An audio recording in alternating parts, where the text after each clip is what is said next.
ವಿದ್ಯಾರ್ಥಿಗಳೇ, ನಾವು ಇಂದಿನ ತರಗತಿಯಲ್ಲಿ ದರೆಯ ಒಡಲಿಗೆ ಜೀವಬೀಜ ಅನ್ನುವಂತಹ ಒಂದು ಅಧ್ಯಾಯವನ್ನ ಮುಂದುವರಿಸ್ತೀವಿ. ಈ ಒಂದು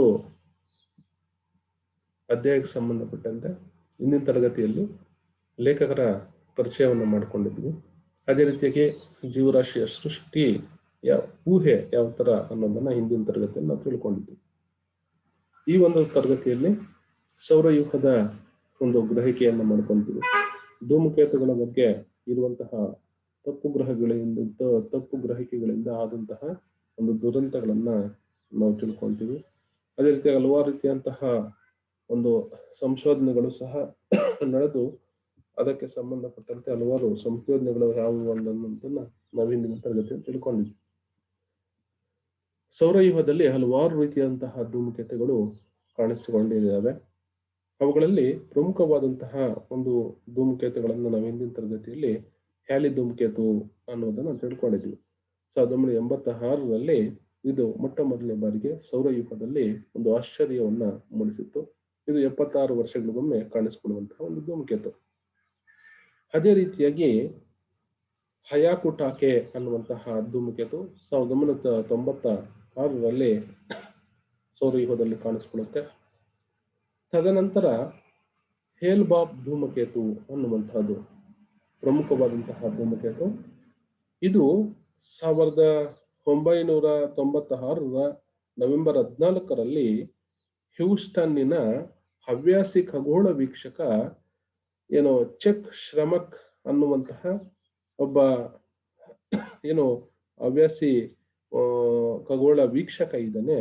ಇವನೇನ್ ಮಾಡ್ತಾನೆ, ಹೇಲ್-ಬಾಬ್ ಧೂಮಕೇತು ಅನ್ನುವಂತಹ ಒಂದು ಧೂಮಕೇತುವಿನ ಒಂದು ಚಿತ್ರವನ್ನ ತೆಗಿತಾನೆ. ಇದು ಸ್ಪಷ್ಟವಾಗಿ ಕಾಣಿಸ್ತಾ ಇರಲಿಲ್ಲ. ಅಸ್ಪಷ್ಟತೆಯಿಂದಾಗಿ ಇದು ಶನಿ ಗ್ರಹವನ್ನ ಹೋಲ್ತಾ ಇತ್ತು ಅನ್ನುವ ಒಂದು ವಿಚಾರವನ್ನ ಇವರು ಏನ್ ಮಾಡ್ತಾರೆ ಅಂದ್ರೆ ಒಂದು ಖಾಸಗಿ ಒಂದು ಮಾಧ್ಯಮಕ್ಕೆ ತಿಳಿಸ್ತಾರೆ.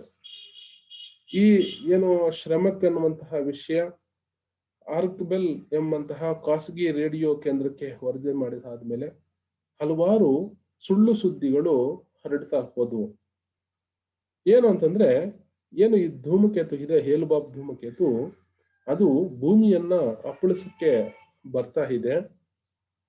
ಆ ಧೂಮಕೇತುವಿನ ಗಾತ್ರ ಎಷ್ಟು ಅಂತಂದ್ರೆ ಭೂಮಿಗಿಂತ 3 ಪಟ್ಟು ದೊಡ್ಡದು. ಅದರಿಂದ ಆ ಧೂಮಕೇತು ಅಪ್ಪಳಿಸಿದ್ದೇ ಆದ್ರೆ ಇಡೀ ಭೂಮಂಡಲ ಜೀವರಾಶಿ ನಶಿಸಿ ಹೋಗುತ್ತೆ ಅನ್ನುವಂತಹ ಒಂದು ಸುಳ್ಳು ಸುದ್ದಿಗಳೆಲ್ಲವೂ ಸಹ 1996 ಆಸುಪಾಸಿನಲ್ಲಿ ನಡೆದವು.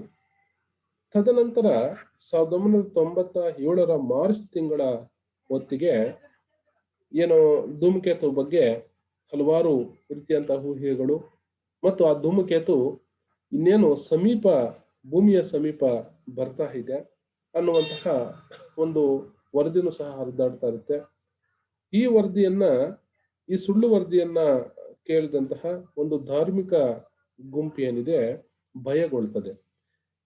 ಕ್ಯಾಲಿಫೋರ್ನಿಯಾದ ಸ್ಯಾನ್ ಡಿಯೋಗೋ ಅನ್ನುವಂತಹ ಉಪನಗರದಲ್ಲಿ ಹೆವೆನ್ ಗೇಟ್ಸ್ ಅನ್ನುವಂತಹ ಒಂದು ಧಾರ್ಮಿಕ ಗುಂಪು ಏನ್ ಮಾಡುತ್ತೆ ಅಂದ್ರೆ 1997 ನವೆಂಬರ್ 4ರಂದು ಏನ್ ಮಾಡುತ್ತೆ ಅಂದ್ರೆ ಒಂದು ಧಾರ್ಮಿಕ ಗುಂಪು ಸುಮಾರು 39 ಜನ ಏನಾಗ್ತದೆ ಅಂತಂದ್ರೆ ಆ ಒಂದು ಧೂಮಕೇತು ಬರೋದಕ್ಕೆ ಮುಂಚೆ ನಾವೇ ಪ್ರಾಣವನ್ನ ತ್ಯಜಿಸೋದು ಒಳ್ಳೆಯದು ಅನ್ನೋದನ್ನ ಇದು ಒಂದು ನಿರ್ಧಾರಕ್ಕೆ ಬರುತ್ತೆ. ಅದೇ ರೀತಿಯಾಗಿ ಆ ಕಟ್ಟಡ, ಕ್ಯಾಲಿಫೋರ್ನಿಯಾದ ಒಂದು ಧಾರ್ಮಿಕ ಕಟ್ಟಡದಲ್ಲಿ ಇವರೆಲ್ಲರೂ ಸಹ ಸಾಮೂಹಿಕವಾದಂತಹ ಒಂದು ಆತ್ಮಹತ್ಯೆಯನ್ನ ಮಾಡ್ಕೊಂತಾರೆ. ಆದ್ರೆ ಆ ಸುಳ್ಳು ಸುದ್ದಿಯನ್ನ ನಿಜ ಅಂತ ಹೇಳ್ಬಿಟ್ಟು ನಂಬಿ ಒಂದು ಧಾರ್ಮಿಕ ಗುಂಪು ಈ ರೀತಿ ಮಾಡ್ಕೊಳ್ಳುತ್ತೆ ಅನ್ನುವಂತಹದ್ದು. ಅದೇ ರೀತಿಯಾಗಿ ಹಲವಾರು ಸಂಶೋಧಕರು ಹಲವಾರು ರೀತಿಯಂತಹ ಸಂಶೋಧನೆಗಳನ್ನ ಮಾಡಿದ್ದಾರೆ. ಚಾರ್ಲ್ಸ್ ಡಾರ್ವಿನ್ ಅನ್ನುವಂತಹ ಜೀವ ವಿಕಾಸ ಸಿದ್ಧಾಂತವನ್ನು ಪ್ರಕಟಿಸುವ 40 ವರ್ಷ ಮೊದಲೇ ಮಾಂಟ್ಲಿ ವಾಲ್ಟ್ ಎಂಬ ವಿಜ್ಞಾನಿ 1928ರಲ್ಲಿ ಮಾನವರೆಲ್ಲ ಆಕಾಶದಿಂದ ಉದಿರಿದ ಜೀವಿಗಳು, ಮೊದಲು ಮಾನವ ಅವತರಿಸಿದ್ದು ಚಂದ್ರನಲ್ಲಿ, ಚಂದ್ರನ ಹತ್ತಿರ ನುಸುಳಿದ ಧೂಮಕೇತುವೊಂದರ ಗುರುತ್ವಾಕರ್ಷಣೆಗೆ ಸಿಕ್ಕಿ ಅಲ್ಲಿದ್ದ ಸಾಗರ ಭೂಮಿಗೆ ಕಿತ್ತು ಬಂದಿದೆ ಎಂದು ವಾದಿಸಿದ್ದ. ಆದರೆ ಇದನ್ನು ಯಾರೂ ಸಹ ಒಪ್ಪೋದಕ್ಕೆ ತಯಾರಿಲ್ಲ. ಯಾಕಂತಂದ್ರೆ ಇದಕ್ಕೆ ಸಂಬಂಧಪಟ್ಟಂತೆ ಯಾವುದೇ ರೀತಿಯಂತಹ ದಾಖಲೆಗಳಿಲ್ಲ. ಮಾಂಟ್ಲಿ ವಾಲ್ಟ್ ಮಂಡಿಸಿದಂತಹ ಒಂದು ಸಿದ್ಧಾಂತ ಇದೆ. ಮಾನವರೆಲ್ಲರೂ ಸಹ ಆಕಾಶದಿಂದ ಉದುರಿದಂತಹ ಜೀವಿಗಳು. ಮೊದಲು ಮನುಷ್ಯ ಅವತರಿಸಿದ್ದು ಚಂದ್ರನಲ್ಲಿ.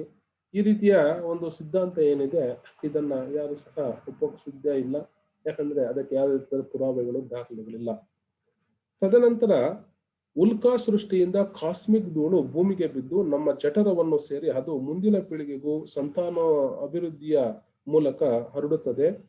ಜೀವದ ಬೀಜವನ್ನು ಮೊದಲು ಧೂಮಕೇತುಗಳೇ ಧರೆಯಲ್ಲಿ ಬಿತ್ತಿದವು. ಅಷ್ಟೇ ಅಲ್ಲ, ಕೆಲವು ಭಯಂಕರ ರೋಗಗಳನ್ನು ಧೂಮಕೇತುಗಳು ಬಿತ್ತಿವೆ ಎಂಬ ಒಂದು ಕಲ್ಪನೆ ಏನಾಯ್ತು ಎಲ್ಲರಲ್ಲೂ ಸಹ ಬರ್ತಾ ಹೋಯ್ತು. ಲಂಡನ್ ನಲ್ಲಿ ಹಿಂದೆ ಕಾಣಿಸಿಕೊಂಡ ಪ್ಲೇಗ್ ರೋಗಕ್ಕೆ ಈ ಒಂದು ಧೂಮಕೇತುವಿನೇ ಕಾರಣ ಅಂತ ಹೇಳ್ಬಿಟ್ಟು ಡೇನಿಯಲ್ ಡಿಪೋ ಅನ್ನುವಂತಹ ಒಬ್ಬ ಸಂಶೋಧಕ ಹೇಳ್ತಾನೆ. ಬ್ರಿಟಿಷ್ ಖ್ಯಾತ ಖಗೋಳ ವಿಜ್ಞಾನಿ ಫ್ರೆಡ್ ಹಾಯರ್ ಶ್ರೀಲಂಕಾದ ವಿಕ್ರಮ ರಣಸಿಂಗೆ ಜೊತೆಗೂಡಿ ಅಂತರ್ಗ್ರಹ ಮಾಧ್ಯಮದಿಂದ ಬಂದ ಬ್ಯಾಕ್ಟೀರಿಯಾ ವೈರಸ್ಗಳು ಭೂಮಿಯ ಮೇಲೆ ಸಾಂಕ್ರಾಮಿಕ ರೋಗಗಳನ್ನು ಕಾರಣವಾಗಿವೆ ಎಂದು ಹೇಳಿಕೆ ಕೊಟ್ಟರು. ಆದರೆ ಪ್ರಮಾಣೀಕರಿಸಕ್ಕಾಗಲಿಲ್ಲ. ಅಂದ್ರೆ ಧೂಮಕೇತು ಅಥವಾ ಸೌರ ಮಂಡಲದಿಂದ ಬ್ಯಾಕ್ಟೀರಿಯಾ ಮತ್ತು ವೈರಸ್ಗಳು ಭೂಮಿಯ ಮೇಲೆ ಬಿದ್ದು ಇಲ್ಲಿ ಹಲವಾರು ರೀತಿಯ ಸಾಂಕ್ರಾಮಿಕ ರೋಗಗಳನ್ನ ಉಂಟು ಮಾಡಕ್ಕೆ ಅವೇ ಮೂಲ ಕಾರಣ ಅಂತ ಹೇಳ್ಬಿಟ್ಟು ಬ್ರಿಟಿಷ್ ಖ್ಯಾತ ಖಗೋಳ ವಿಜ್ಞಾನಿ ಫ್ರೆಡ್ ಹಾಯರ್ ಮತ್ತು ಶ್ರೀಲಂಕಾದ ಖಗೋಳ ವಿಜ್ಞಾನಿ ಇದ್ದಾರೆ, ಅವರು ಈ ವಿಷಯವನ್ನ ಮನದಟ್ಟು ಮಾಡ್ಕೊಡ್ತಾರೆ. ಆದ್ರೆ ಇವರ ಸಂಶೋಧನೆಗೆ ಯಾವುದೇ ರೀತಿಯಾದಂತಹ ಒಂದು ಪುರಾವೆಗಳು ಅಥವಾ ದಾಖಲೆಗಳಿಲ್ಲ ಅನ್ನೋದನ್ನ ನಾವು ಗಮನಿಸಬಹುದು. ಈ ರೀತಿಯಾಗಿ ವಿದ್ಯಾರ್ಥಿಗಳೇ, ನಾವು ಧೂಮಕೇತುಗಳ ಭಯದಿಂದ ಹೇಲ್ಪ್ ಆಫ್ ಧೂಮಕೇತು ಅನ್ನುವಂತಹ ಒಂದು ಧೂಮಕೇತು ಇದೆ. ಇದೇನು ಭೂಮಿಯನ್ನ ಅಪ್ಪಳಿಸಿ ಎಲ್ಲರನ್ನು ಸಾಯಿಸುತ್ತೆ ಅಂತ ಹೇಳ್ಬಿಟ್ಟು ಊಹೆ ಇತ್ತು. ಅದಕ್ಕೆ ಹೆದರಿದಂತಹ ಕ್ಯಾಲಿಫೋರ್ನಿಯಾದ ಹೆವೆನ್ಸ್ ಗೇಟ್ ಅನ್ನುವಂತಹ ಧಾರ್ಮಿಕ ಗುಂಪು ಹೃದಯ ವಿದ್ರಾಕವಾದಂತಹ ಸಾವನ್ನು ಅಪ್ಪಿದ ಘಟನೆಯನ್ನು ನಾವು ತಿಳ್ಕೊಂಡಿದ್ವಿ. ಅದೇ ರೀತಿಯಾಗಿ ವಿಜ್ಞಾನಿಗಳಾದಂತಹವರು ಹಲವಾರು ರೀತಿಯಾದಂತಹ ಊಹೆಗಳನ್ನ ಮಾಡಿದ್ದಾರೆ, ಅವನ್ನು ಸಹ ನಾವು ತಿಳ್ಕೊಂಡಿದ್ವಿ. ಚಾರ್ಲ್ಸ್ ಡಾರ್ವಿನ್ ಸಿದ್ಧಾಂತಕ್ಕೆ ಮೊದಲೇ ಮಾಂಟ್ಲಿ ವಾಲ್ಟ್ ಅನ್ನುವಂತಹ ಒಬ್ಬ ವಿಜ್ಞಾನಿ ಹೇಳ್ತಾನೆ, ಏನಂದ್ರೆ ಮಾನವರೆಲ್ಲ ಆಕಾಶದಿಂದ ಉದಿದಂತ ಜೀವಿಗಳು ಅಂತ ಸಿದ್ಧಾಂತವನ್ನ ಮನ್ನಣೆ ಮಾಡ್ತಾರೆ.